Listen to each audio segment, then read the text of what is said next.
folks who have come. We're pleased, and I see a few people who are here from local town boards. I invited some of the local town board members from joining the town of Vestal, so welcome. Some of our own town board members are here, and our Vestal Coalition is very, very happy with the way that our Vestal Town Board has addressed the challenges of people suggesting that it's a terrible thing and we should never go there. They've spent a lot of time researching, they've been open-minded, they've given both sides balance as far as opportunity, and when the time comes, they're going to make an educated decision, and we're very happy with that support. In addition, housekeeping, just so you all know, the restrooms are, if you go out the back doors, they're right here on the side, so if you feel need to do that, please do. And again, the fire entrances and exits are the one you came in, and out this side and to your left, and that's the second fire exit from this particular building. Meeting objectives is pretty much as I had alluded to. We've got professionals with professionals, well-rounded information. We want to share that with you. Knowledge is power, and the fact that you're here is courage, and we applaud you for that. There will be, if time permits, a question and answer period at the conclusion. It will be time permitting, and the reason that we select not to do that, we found that it makes more productive use of 2 hours by not getting into a question and answer period. That might dilute down the whole meaning of the meeting. So with that said, also I thank you for signing the many letters, hopefully, that we're going to be able to send to the governor. There actually was another letter set that just came from another source, so if you have time on your way out, you could sign it. Also, we passed out some yellow flyers that were, again, a little bit late getting here, that are encouraging you, the telephone contact numbers, the email contact numbers, to reach out and tell the governor that we are in support of natural gas. You know, I've spent some time in Albany, I've spent some time in local government, and what I hear everywhere is the landowners have a significant part in this decision. Regretfully, the landowners remain silent. And I think it's part of our characteristics. So we need to come out of our cocoons and get very boisterous in the next week to a week and a half. This will be the time when it might be your phone call, your email, that makes the decision that changes the governor from I don't know what to do to I'm going to support pro-gas. So keep that in mind, it's very important. Your vote is always important. This is just another vote. And the nice thing about this, you can vote 150 times. You're not restricted to one vote, so use that privilege. With all of that said, I'd like to, at this point, suggest that we have Matt Telfer, who's going to be our first speaker. Matt is a local Vestal boy, grew up in, went through the Vestal High School, graduated and finished his education at Binghamton University, and went on to be an extremely successful businessman in the oil and gas industry. Matt has been actively in the industry for 33 years using his geological expertise. He's worked at developing businesses and helping others to be successful. And currently he is the CEO and owner of Borders to Borders Exploration Company and BBX Operating Company, which also has a subsidiary that is involved with putting pipeline down. So he touches it all, he's dealt with it all. The nice thing is that I know that Matt is not only a friend, he has family who live here, who love this land, and I know that when the Telfer family got together, there was always music, there was always song, there was always laughter, and quite often there was, this land is my land, this land is your land. He believes it, and it's a great message. So without further ado, I would like to introduce Matt Telfer. I think his information is going to inspire you to go forward and keep contacting the governor and keep having faith that the landowner's rights will prevail and we ultimately will be successful. Matt Telfer.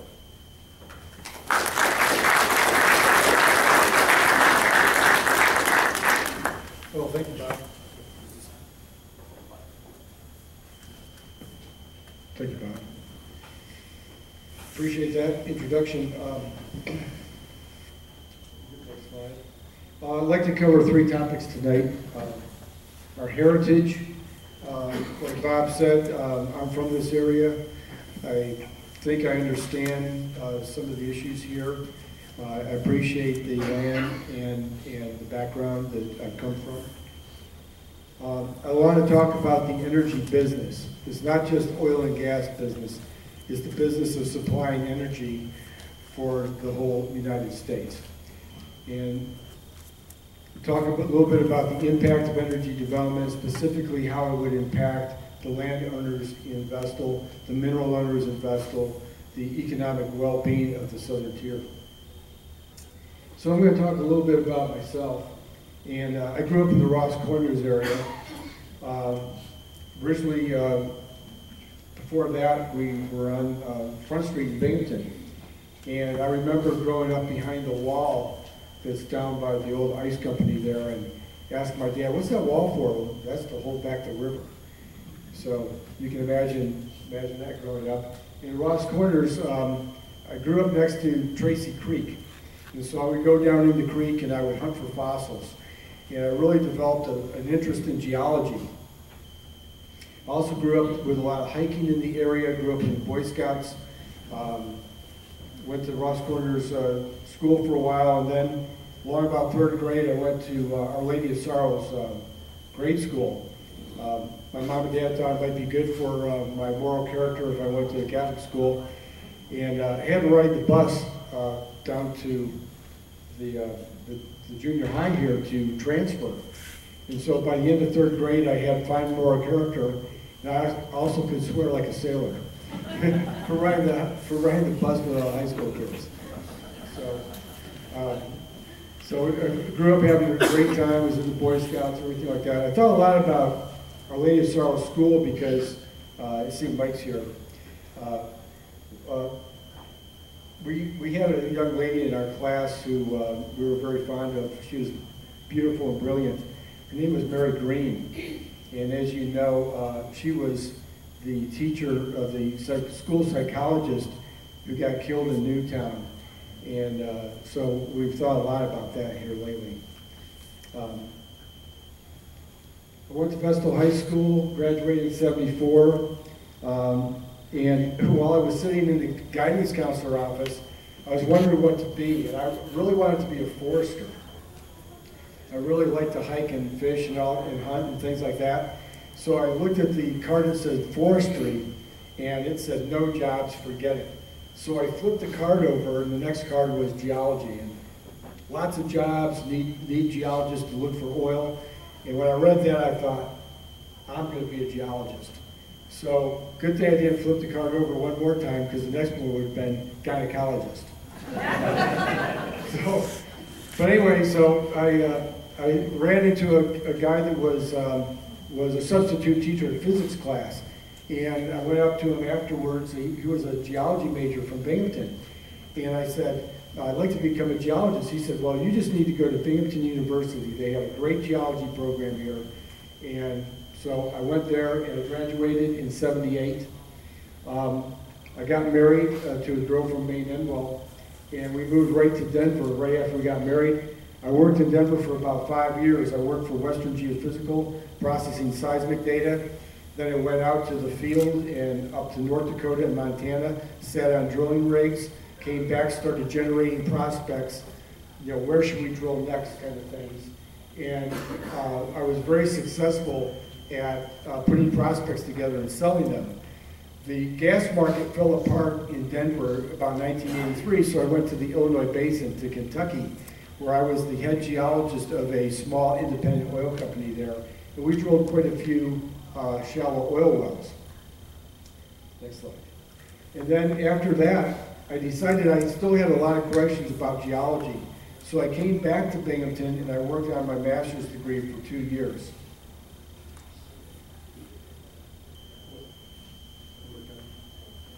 So while I was working on my master's degree, a landman that I had worked for in Denver, or worked with in Denver, had gone to Texas. And there was a new technology called horizontal drilling at that time. So the opportunities seemed endless. And he came upon a play down there that looked very promising. So with $12 in my pocket and $500 left on my MasterCard, I jumped in the car and drove straight to Texas, and we started an oil company there. It was a long year worth of transition between New York and Texas. I slept on my buddy's couch. We worked night and day putting prospects together. And about every 2 weeks, I would drive back to New York and visit my wife and my 2 crying kids. And my wife was working at Atlantic Design, putting computer parts together, and it was a very hard time. We were able to put together so many prospects, and we were very successful. About 10 years later, I started my own company called Border Exploration. I also now have a company called BBX Operating that actually does the drilling and operating of the wells. I also have a company called Polaris Pipeline Systems that actually puts in the gas pipelines. We operate about 60 miles of gas pipeline now. I'm also involved in ranching and real estate. I have a ranch in Oklahoma. And I also have a passion for music, as Bob alluded to. We started a little music company in Austin about 1.5 years ago, and we've expanded it 3 times already, and we are now giving 400 lessons a week. Some of the significant finds that I've made over the years, especially down in Texas, was in the Giddings field around the town of LaGrange. And I don't know if you know the story about LaGrange, but it had one of the last houses of prostitution in Texas. And so there was a very famous song written about it by ZZ Top called LaGrange. And that's what that was about. So I get to Texas and I wind up drilling about 15 wells in the town of LaGrange, and we were very successful there.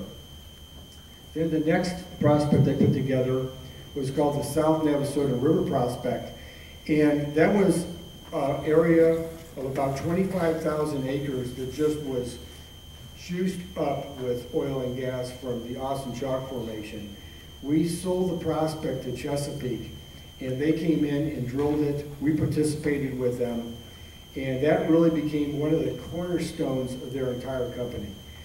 The production from the wells came out so fast, the oil and gas came out so fast, that the wells would pay out before they could drill the next well. And when that happens, you have an explosive growth. Chesapeake became the fastest growing company on all 3 stock exchanges in that year, 1995, that they developed that field. It was just an incredible story. Another prospect I put together was one of the very first Bakken prospects that worked in Montana, called the Elm Coulee Field. We sold that prospect to Continental Resources, and they've come in and drilled about 100 wells on it so far. They're drilling up there, still drilling right now after over 10 years of drilling.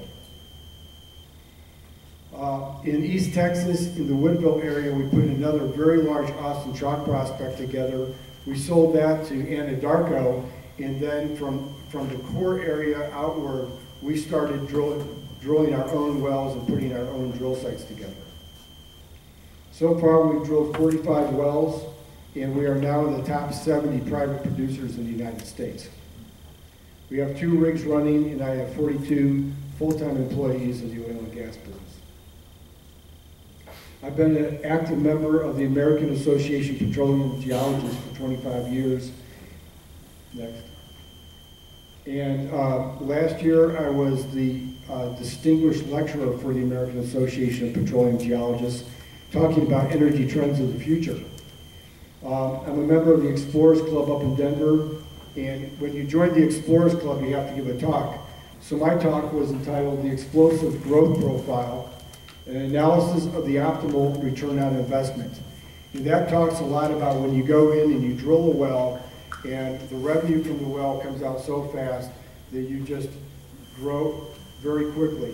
So out of your initial investment, the entire field gets developed. That is how people get ultra wealthy in the oil business, is to find something like that. Last year, I was a distinguished alumnus for Binghamton University, and I got to give what they call the address, commencement address. Thank you. I would like to point out Ethan Spiegel is here tonight, helping me out. Ethan worked for us this summer down in Texas. We took him right out of Binghamton University and put him right in the big thicket of East Texas. It was an incredible experience, I'm sure. And just recently, he got a job with Chesapeake. Now, as you know, I grew up in upstate New York, and we all know the attributes of upstate New York. You have a rich and varied landscape here. You are on the eastern edge of the Catskill Mountains, the northern edge of the Appalachian Mountains, better known as the Endless Mountains in Pennsylvania. Beautiful area. Susquehanna, Shenango, Tiopneoga rivers come together here. Rolling hills, winding roads. It's a very beautiful area. It's something that's worth protecting. It's something that when you consider yourselves as landowners and mineral owners too, you have a real responsibility to not only get your minerals developed, but to also take care of your land. And as larger landowners, you also have a certain responsibility to your neighbors. So it's very important to be able to make the right decisions and take care of the land. As you know, this area was well known for its dairy farming, and in my lifetime, I've seen the farming industry go down. It was also known for Endicott Johnson putting shoes together. That's now gone. IBM was here. IBM is a shadow of its former self. It was an industrial stronghold. This area is known for work ethic. It's known for being the home of the square deal. You have very hardworking people, very honest people here. And it's a rich heritage that we all have a part of. It's very important. I want to talk just a little bit about my heritage. And my great-grandfather, James G. Telfer, drove a stagecoach. He came from Canada. He got a commission with the United States Post Office and drove a stagecoach from Binghamton over to Friendsville, Pennsylvania. And they would start out with 2 horses. They would start to go up over the hill, and they would pick up another horse and get into Vestal Center, drop off the horse, and then go to Friendsville. Along the way, he met Liz Feely, and you can imagine them falling in love on the stagecoach, probably on the dock driving the horses. They went to Canada. Along the way, they had their first son, Vincent Telfer. Vincent, when they got back from Canada, met Loretta Thane, and Loretta's father was a fiddle player, and he had a square dance hall over in Rush, Pennsylvania. Well, they fell in love, and they had 7 children. They had 22 grandchildren. Out of the 22 grandchildren, there are only 6 left in this area. I mean, there has been a massive exodus of people out of this area, as you know. And it's because there are not a lot of economic opportunities here. Part of the problem is we're geographically isolated. The same thing that makes this area very beautiful is also the same thing that makes it difficult to do business here. It has harsh winters. It's got challenging topography with the hills. It's not business friendly. The state of New York obviously has a high tax rate. Very difficult to do business here. And overall, now it's economically depressed. A good example of this is over on Washington Avenue in Endicott. This is right next to a store called the Music Workshop. And I modeled my business down in Austin around the friendly atmosphere of the Music Workshop. I used to work here, I used to teach guitar there. This is a little fountain that somebody put in next to it.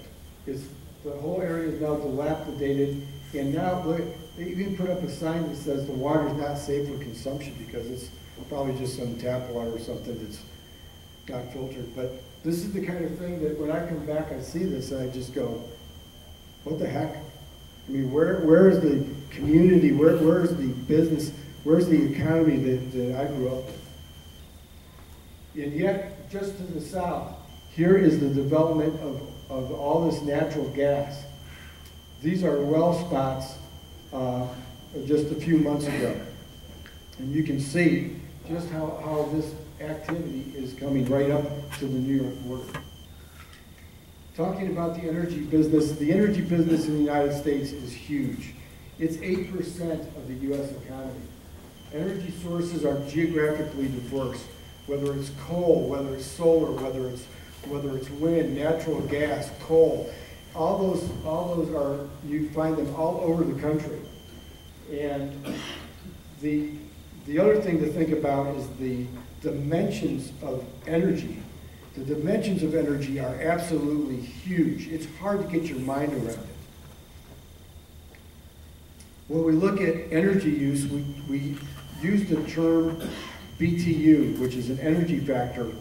In the United States every year, we use 100 quadrillion BTUs of energy. 60% of that is supplied by oil and gas. About 25–30% is supplied by coal.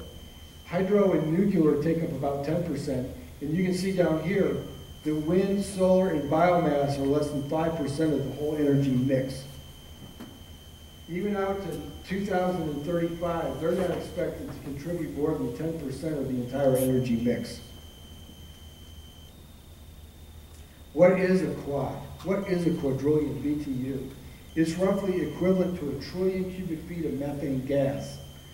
And that is equivalent to a cube of methane gas 2 miles high by 2 miles long.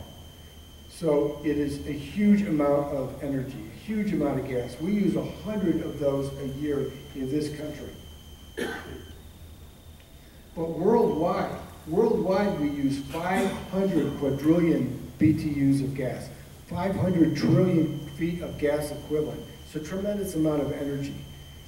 What we do in making energy, in creating energy, whether it's oil or gas or anything else, is vitally important to the entire world.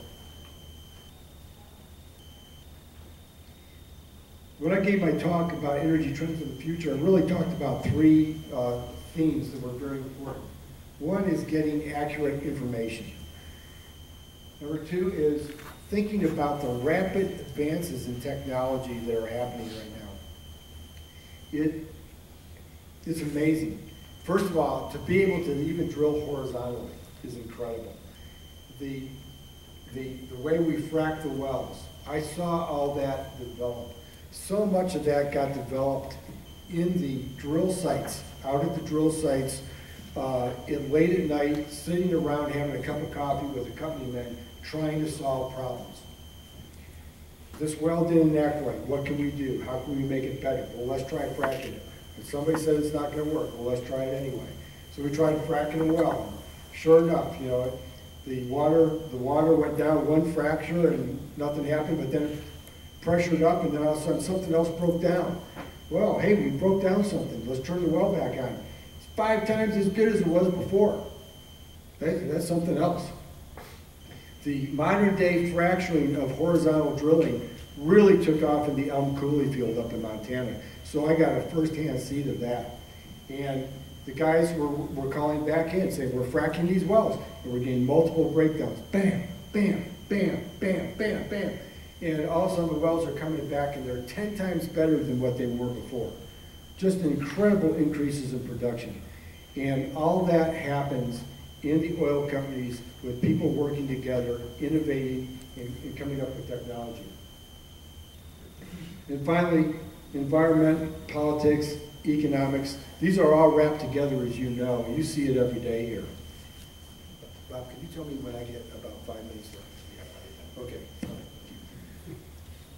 I have a tendency just to keep yapping, so somebody's got to stop me at some point. This is an interesting slide about getting critical information. These kids are at Binghamton University. Well, I can't remember who sent this to me, but somebody sent this picture to me. Binghamton University. These kids are going into a seminar on fracking. And on their way in, they're signing the petition. So I thought that was pretty interesting. Before they even get the information, they're already signing the petition against fracking. One of the things that I heard really impacted me early on in my career, I listened to a guy named Bob Weimer from the Colorado School of Mines. And he said, in the oil business, every 10 years, half of what you know is obsolete. Not that what you knew was wrong, it's obsolete. It's very similar to like the information age, where you've got, you know, one minute you've got a PC, the next minute you got a better computer, now you've got, you know, the cell phones. It's just constantly evolving, constantly changing. And it's no different in the oil business. One of the interesting things is that the environmental aspects of drilling and completing wells. We know a lot more about how to treat the environment correctly, what to protect against. How can we prove if we've done something wrong to the environment? How can we hold back any contamination from a well site if anything happens? All those things are very important, and we keep on striving to get better. We also keep on striving to get better in safety. And I'll talk about that a little bit more. Could you hit it again? The environment and economics. I thought this slide was pretty interesting because it really kind of sums up. When I was growing up, there was a big movement to clean up the environment. Stop littering. Stop putting chemicals in the environment. Stop, spewing stuff into the atmosphere.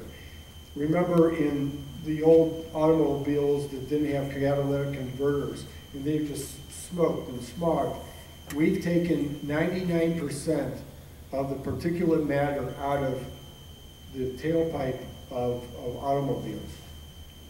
We've done an incredible job at trying to clean up the environment. We have done a much better job at developing an attitude about the environment that it needs to be protected. My dad would tell me when he was going down the Susquehanna River when he was a kid, he couldn't swim in it. You know, it was polluted, but we've done a much better job on the environment. Next slide.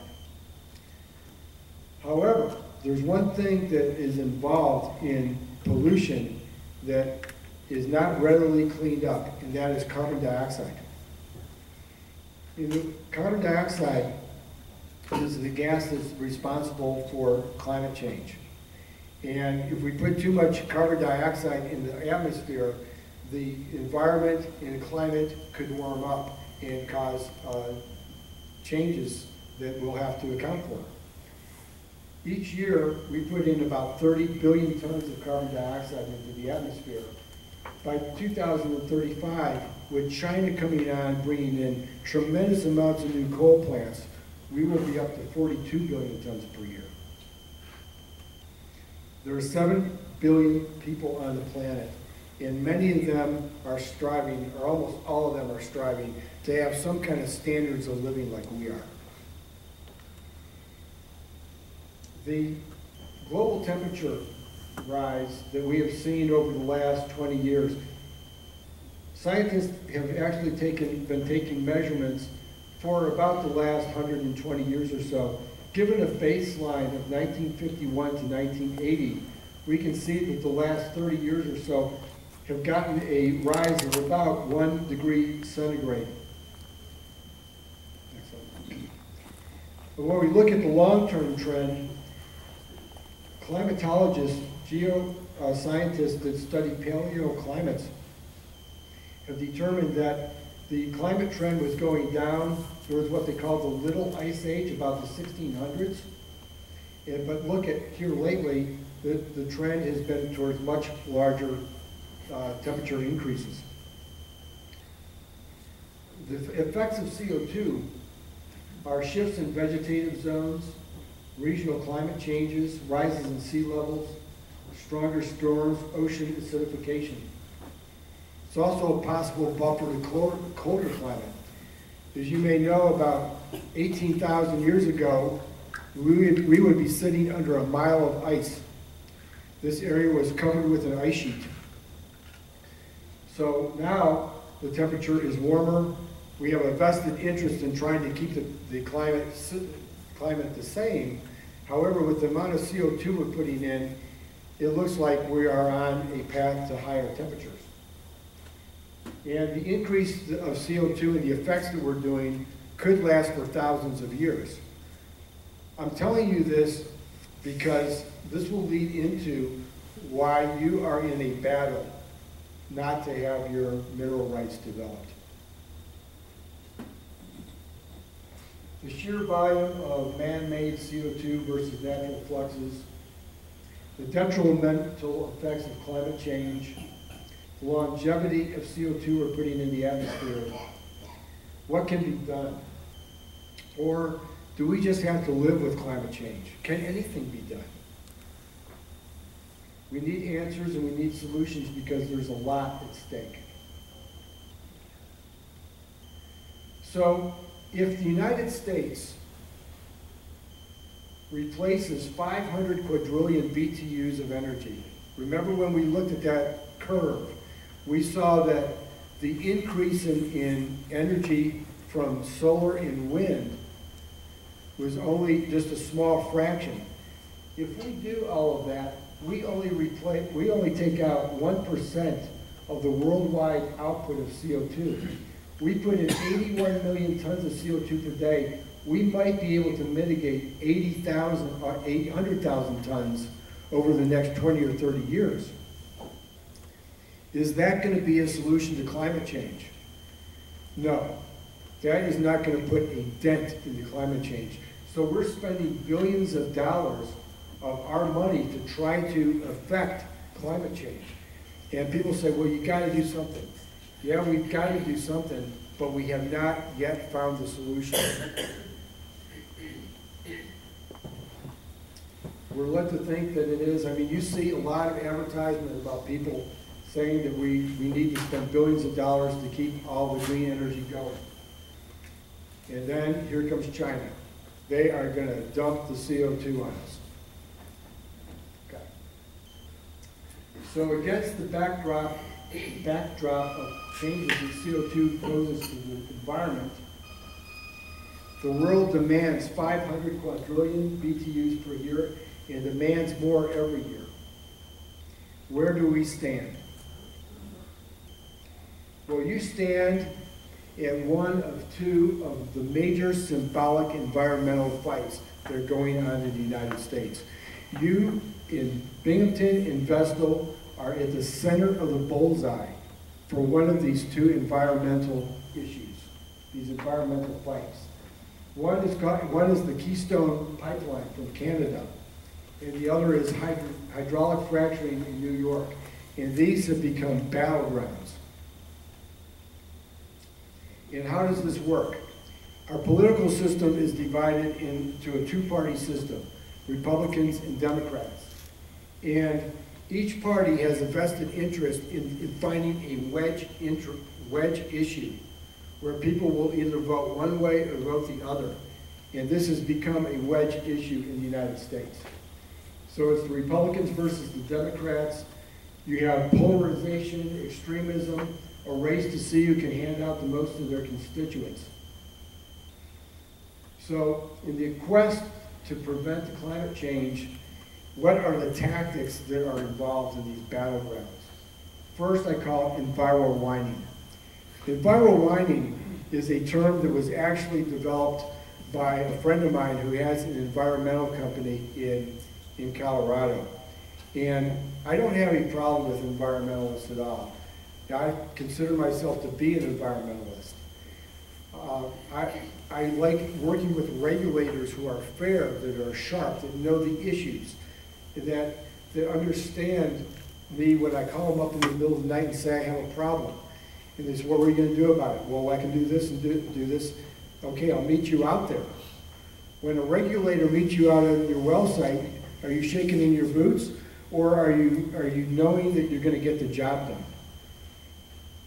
So I don't have a problem with anybody who tries to protect the environment. I do have a problem with a few things that I will point out here in just a minute. Environmental obstructionism. I had the the honor of being able to present my talk. And in doing so, I got to talk to a lot of environmentalists. One is including Steve Pope, who was the president of the Sierra Club for a long time. And what they will come down, the bottom line is, we know we can't stop it, we're just trying to slow it down. And that is just trying to obstruct things from happening. Propaganda, we'll talk a little bit more about propaganda. You are exposed to propaganda all the time. And it comes down to what is the cold calculus of the political system. Who's going to vote for me? Who's going to support me? This is a picture of Yoko Ono and her son Sean, Susan, what's her name, and the guy who did Gasland. Well, Sean came up with this song. Does anybody know what it is? The song that Sean came up with? Don't Frack My Mother. Okay? And his mother has a ranch, or has a little farm down in the Catskills, and they're thinking about, excuse me, putting in a gas pipeline across it. So they're very concerned and that sort of thing. So they got on a bus and they rode around Pennsylvania talking to people, trying to convince people not to frack. Next slide. Stopping the Keystone Pipeline. This is a favorite topic of mine. The Keystone Pipeline is going to come out of Canada, and it's going to bring oil from the tar sands in Canada straight down to the Gulf of Mexico, where we have the finest refining complex in the world. Our refining capacity, our refining ability keeps on getting better and better every year. We have the equivalent of 3 Saudi Arabia's worth of oil in Canada just north of us, waiting to be able to come onto the market, where the United States of America will be able to refine it and add value, add jobs, add wealth to our country. But we're being held back right now. Also coming down in that pipeline will be about 250,000 barrels of Bakken oil a day coming in from North Dakota. Because this pipeline isn't in, because we were afraid of harm to the sand dunes in Nebraska, in the Ogallala Aquifer, we are now taking the oil. We are now taking the oil out of North Dakota. We're putting it on rail cars. We're shipping it across New York over to Albany. Then we're putting it on barges. We're taking it down the Hudson River. We're taking it around Long Island up through the coast of Maine and into Canada so they can process it there. So this obstructionism is just incredible to me. So we have environmental whining and propaganda, and you read it in the paper every day. You know, the thing that really ticked me off, and I've tried to stay out of this New York thing for a while now, but my cousins called me up and said, Matt, we need help. Okay, well, I'll do my best. But the thing that really ticked me off, and my dad's here today, mom's here today. We were sitting around, my dad's got to be forced to read this stuff every morning, okay? And so this guy, they had a winery in the Finger Lakes, said, you know what? We don't want your trucks and your stuff around our winery. Okay, well, I think about it like this, buddy. You produce a drug. Your wine has a drug in it. Your people that come up to your winery leave after they've had a couple glasses of wine and they hit the roads. I produce energy that keeps this country going. And then here was another one just last week. Just last week was a guy that's got a brewery, okay? He bakes beer, and he's worried that his groundwater supply is going to be contaminated. Okay. So anyway, also, you guys are now famous in Iowa because they're taking out full-page ads telling Como that he will not get any support if he lets New York have hydrofracking. Okay. I know I've only got a few more minutes, so this is fracking. This is what we do. Here we drill down. We protect the groundwater with state-mandated casing programs up in here. Then we drill down 5,000. In my case, I drilled down 13,000 feet. 2.5 miles. We then go horizontal, we case this all off, we perforate, and we frack these individual zones. Next slide. But here's how you should really think about this. How many people here have been to the Grand Canyon? A lot of people.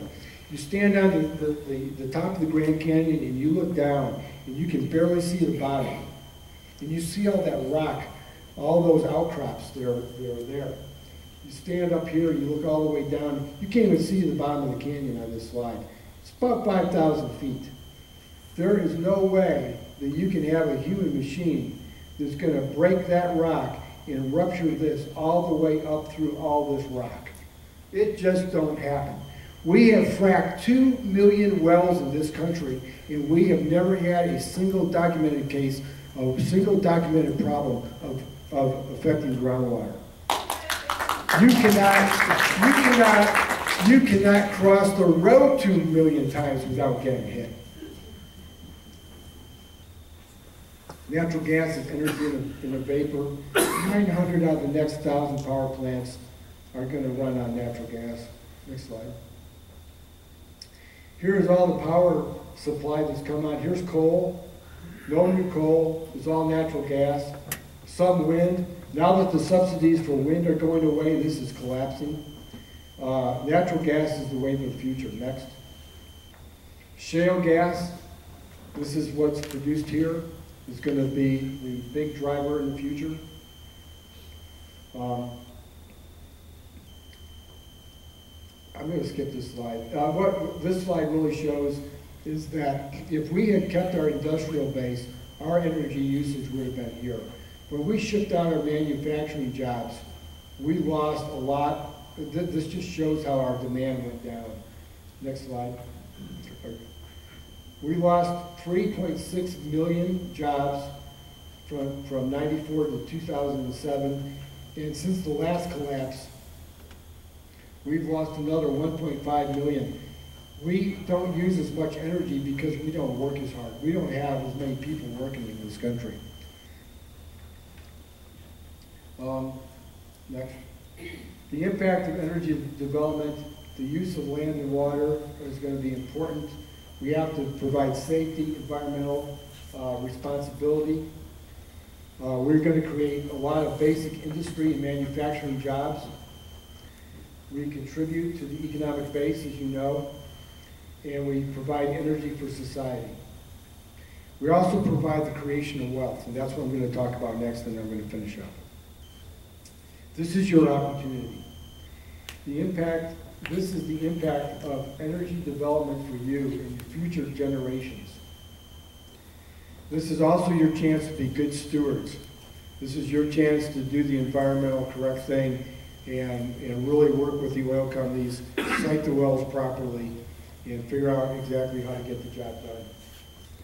You must also protect your mineral rights. Your mineral rights are your heritage. Your mineral rights are some of your most important value you will ever have. Don't ever, ever give it up. Don't ever let settle for second best. You don't know how valuable this is. Next slide. Even if there's only 100 locations in Vestal, at 4 billion cubic feet each, that equals $1.6 billion worth of value, and that would be $400 million to Vestal and the landowners here. That is at a very depressed price for natural gas. Natural gas is going for $12 to $16 in MCF around the world. So the value is, as you come back into the worldwide pricing, is going to go up. It's going to be much more valuable. You can wind up with 800 wells here. We don't know how many wells, how many laterals are going to be able to drill off of super pads. Large, one pad that can drill 8 wells, 16 wells. We don't know what's going to happen. You have to get after it. You have to go and say, this is mine. Why should somebody take this away from me? Why should somebody else who doesn't know anything about my area come in and tell me what to do? What do you mean there's no water here? During a flood, there's enough water that goes under a bridge in 2 seconds to frack a well. You just have to harness your resources. You just have to do what's right. And that's about it. So anyway, thank you very much.